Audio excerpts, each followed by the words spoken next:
A subject that is considered a taboo by many because it is related to death. Others think that it is something that should be done later on in life. In the polygamy zone, there's always disputes in the case of death. So I'll have to straighten for each and every house what belongs to them and how they need to take care of both the land and other assets which are in different parts of the country. At the moment, I've not written one because I've not anticipated my demise. At the moment, I've not done so, but in the near future, I'm going to do it. But the writing of a will is something that we all need to consider doing if we are 18 years and over and of sound minds. So what exactly is a will? A will is generally a statement made by a person of how he wishes his or her estate to be distributed upon death. There are two main types of wills. There is a written will. This could be typed or handwritten, but it has to be signed by the testate.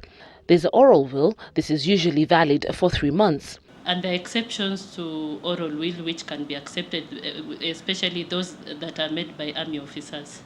Those people in the armed forces, you find that they don't have time. Maybe they're out there in the war fighting. So making a will, for them to be in a position to reduce it in writing, is because of time.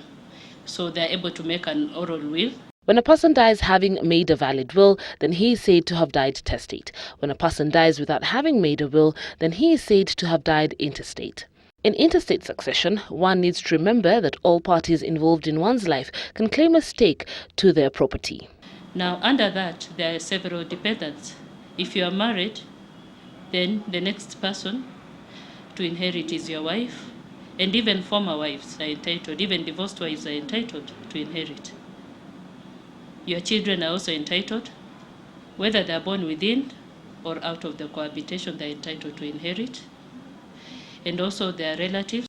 A will majorly consists of distribution of property, but one should also think of appointing guardianship if minors are involved, and also trustees of certain estates should you have one.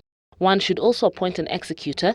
This is a person who shall be responsible for paying all your debts and taxes, as well as supervise the distribution of property.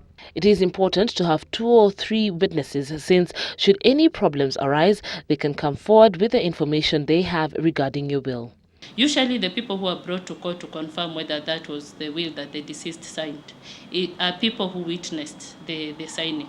A will can be revised, and there are 3 ways of doing it. There's revocation, upon marriage, or if it is destroyed.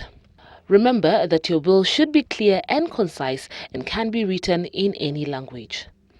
Reporting for Citizen Weekend, I am Kirigo Ng'arua.